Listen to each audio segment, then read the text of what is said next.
Hi guys, and welcome back to my YouTube channel. My name is Faith, and today we're going to be reacting to a Candace Owens podcast titled Bring Back Insane Asylums. If you're new to my YouTube channel, you're highly welcome. Please do subscribe, give this video a massive thumbs up, comment, share, and all that good stuff. And with all that being said, let's just dive right into this video. Happy Thursday, everybody. We'll jump right into the question of the day, and it is one that has been on my mind for years. Should we bring back insane asylums? And the answer, of course, is yes, we should. We're going to talk about that. Plus, later on in the show, social media influencer Alexandra Pierce shared a very controversial take regarding advice to ugly women. She says, don't go to college. Use the money for plastic surgery because no man wants a woke woman. Is she telling the truth? All that and more today, coming up on Candace Owens.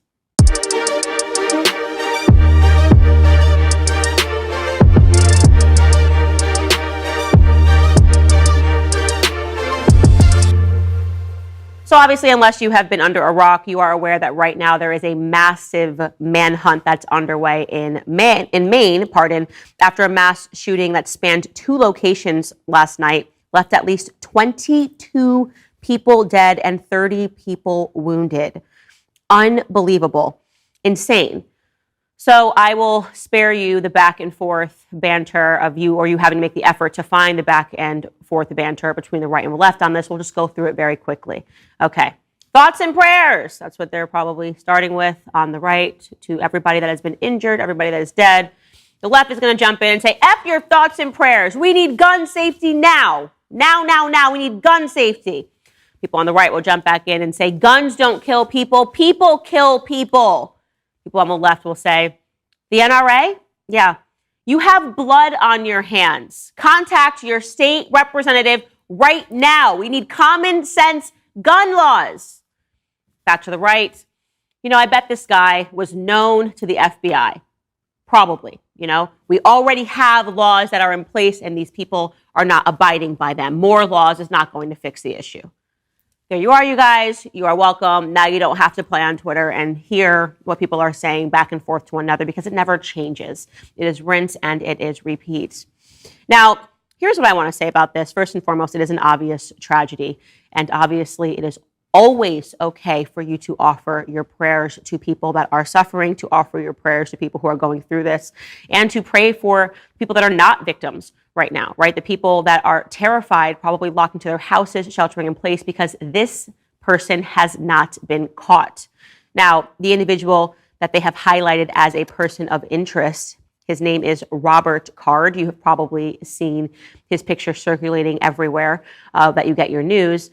He is a person of interest. He's also a trained firearms expert in the United States Army Reserve, and he is stationed out of Saco, Maine. He's a first-class sergeant and was awarded the Army Achievement Medal, the Humanitarian Service Medal, the National Defense Service Medal, the Army Service Ribbon, and 2 Army Reserve Component Achievement Medals. So in terms of his service to the country, he's remarkably accomplished, which makes this all the more frightful, to be honest, right? Because you are dealing with somebody who has a lot of experience with weaponry, which is probably why he was able to already execute so much harm in such a small space of time.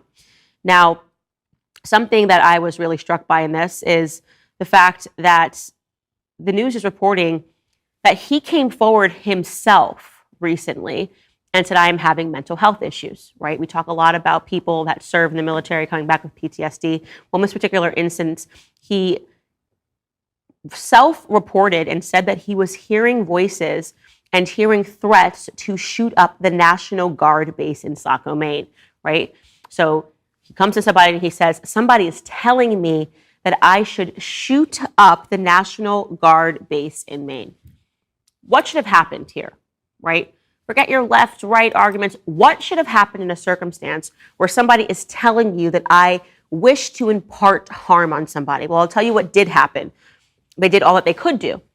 They placed him on a Psych 5150 hold for 2 weeks, and then they released him. So over the summer, after he self-reported himself, he went into a mental health facility for 2 weeks. That's the max they can hold you. And then they released him back onto the streets.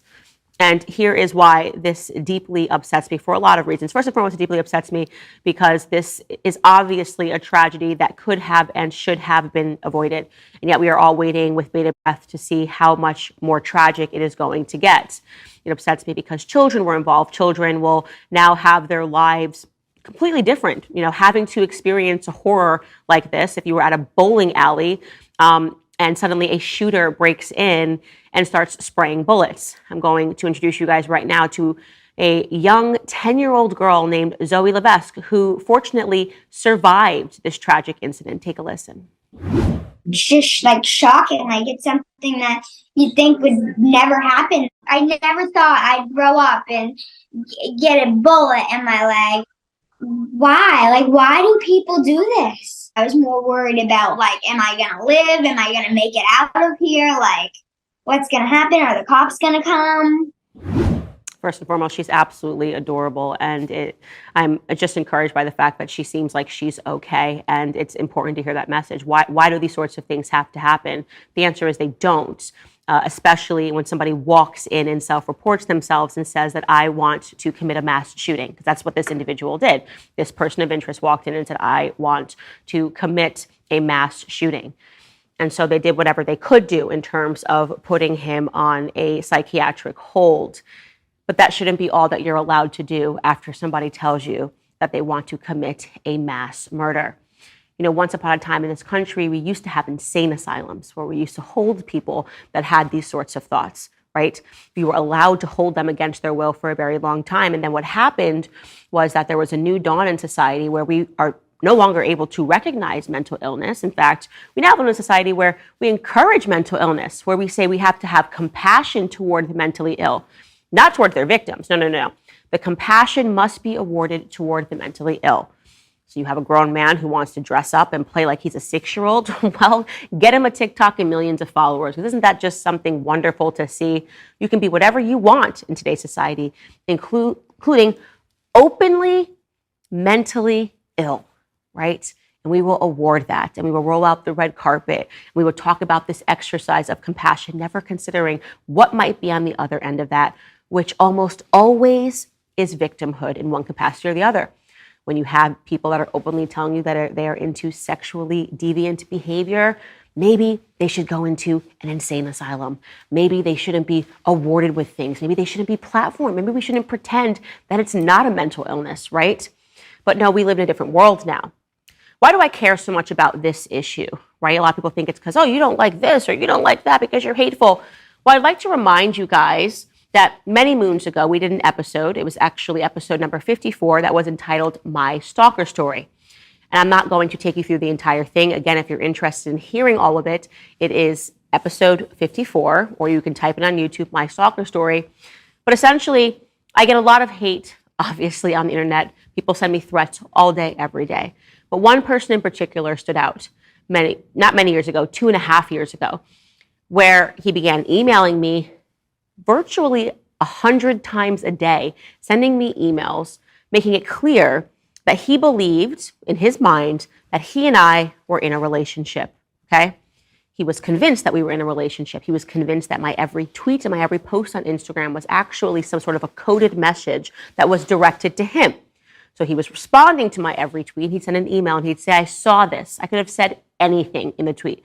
I could have said 4 more years pertaining to Donald Trump. And he would think and interpret that in his mind, in his disturbed mind, as me signaling to him that in 4 more years we're going to be together for the rest of our lives. When I had my first child, he began sending me emails telling me that he forgave me for cheating on him, an act of betrayal. I had never met this man, spoken to this man, or ever answered any of his emails. And then, of course, I had a chill that ran down my spine when he sent me a photo of his expired Psych 5150 hold. He had just left the hospital, and he was angry at me because he said that I convinced people in the hospital that he was crazy when, in fact, I knew the truth. I knew that he and I were in a relationship, except we weren't. We never were in a relationship, and it terrified me, and I did the right thing, and I called the police immediately because this is not your average internet thug. This isn't someone sending nasty messages over the internet, typing like they're a gangster. This is someone who has a mental condition where he perceives reality different from where it is. This is why it is so important for those of us that have platforms to speak out and to say, we will not give in We were not going to pretend that reality isn't so and that reality is however you want to shape it. This particular person, who we were able to fortunately get in touch with his mother and to learn that he had episodes of schizophrenia, this particular person continued to email me once the cops were involved in Washington, D.C., where this began taking place. He lived in the same city as me. Then he went back to where he lived in Minnesota. I moved to Tennessee, and he upped the ante. He began sending me photos of weapons on his lap, a photo of a gun sitting on his lap, saying that he was going to come for me. He would send me links. He would send me links to music videos. If you recall Stan, the Eminem music video, where at the end of the music video, the insane stalker fan drives his family, who are in the back of a trunk, his children and his wife, over a cliff and commits suicide with both of them, simply because the famous person didn't respond to his written mail. Well, my stalker sent me a link to that and said, this is how it's going to end with you and me. So imagine how traumatizing that is, that this person is actively sending me emails, telling me he's going to kill me, sending me pictures of a gun in his lap. When I contacted the police, they told me there's nothing that we can really do because he's mentally ill. I'm sorry. Well, that sounds to me like there's definitely something that you should do, because mental illness, rather than feeling compassion for it, is a signal to us that they actually have it within their capacity to commit an atrocity, right? Because their brain isn't working the same way. It's not firing off the same response as the rest of ours. And so once they were notified that he had left his facility that he was living in voluntarily, they listed articles saying, if you see this guy out in public, somebody please find him. The most terrifying days of my life, because he had just sent me a picture of a gun on his lap saying he was coming for me, and now he was missing. Fortunately, they were able to find my stalker because he went to give blood to get some cash. And when they apprehended him, they brought him back to his Psych 5150 hold, followed by his voluntary stay, wherever he was staying. And they said, don't worry, Candace, we'll call you if he ever leaves this place. Well, guess what? Months passed. I think it's been about 8 months since that incident took place, maybe actually a year since that incident took place, where, thank God, they apprehended my stalker trying to give blood, and nobody called me. But then I saw in the news that he was once again arrested, and this time he was arrested because he upped the ante on his violence. He was arrested because he committed an act of arson in a place of worship. I had been very clear. Now the FBI is involved. As I was clear with local authorities in D.C., I was clear with local authorities here in Nashville, I was clear with local authorities where he was at in Minnesota. He's going to kill someone. I have said this for years. My stalker is going to kill someone. There's no question in my mind. I don't know how many times I can say that. I am now in contact with the FBI because he's committed an act of arson, and now he has finally hit their radar. And I said on the phone to them over the last course of weeks, this man is going to kill someone. If you guys do not put him into a prison, he's going to kill someone. There's something wrong with his brain. They listen to me. They collect the evidence. What will happen now? Well, I'll give you an update. He's walking the streets again because some compassionate fund bailed him out. Because can't you just see that he's mentally ill? It's wondrous that in this country, the compassion that is reserved for people that have mental illness and not for their victims, right? It is a wonder that there's nothing that can be done. Nothing that can be done when somebody walks in and says, I want to commit an act of mass murder and terrorism. Okay, 2 week stay at a hospital. Now you're out of the hospital, and we're just going to lose track of you in society. So once again, my stalker, he's just out there in society. Robert Card, he got out, and he's just now out there in society. And what did he do? He made good on what he said he was going to do. He committed an act of mass terror because he told people that there were voices in his head telling him to do it. Just like my stalker was clear that there were voices in his head. I am schizophrenic. I hear voices in my head, and they are telling me that you and I, Candace, are in a relationship, and we're meant to raise your children together. Me and you are going to raise your children in a house together, separate. What has happened in our society? What we have become so compassionate to the point of absolute stupidity. There is no reason in the entire world that an 11-year-old girl should be healing from a bullet wound in Maine. There is no reason that 22 people should be dead, and the banter is about whether or not guns save lives or kill people. When we have people that are telling you, walking in and saying that I want to commit an act of terror, it is then the job of the authorities to make sure that they don't do it. So spare me your tears, okay? I'm going to say that, spare me your liberal tears, because you are the exact same people that keep pretending that mental illness isn't real, that we all have to bend and recognize that everybody is who they are on the inside and what they say reality. We can't even say what a woman is and a man is on YouTube anymore. If somebody's mentally ill and thinks that they're not, we can't even say it, right? Or is there something wrong with us? We can't even perceive that as an obvious red flag that this individual is struggling internally. We can't even talk about that. No, you risk getting a strike. You'll be deplatformed. Because mental illness in American society has been greenlit. And I have such disgust for that. This tragedy should have and could have been avoided. And that's all I'm going to say about that.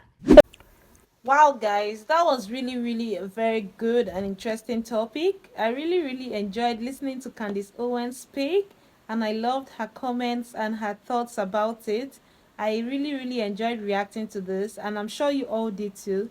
Tell me in the comment section what you think about this video, and if you're new to my YouTube channel, you're highly welcome. Please do subscribe, give this video a massive thumbs up, comment, share, and all that good stuff. And with all that being said, let's just dive right into the next video.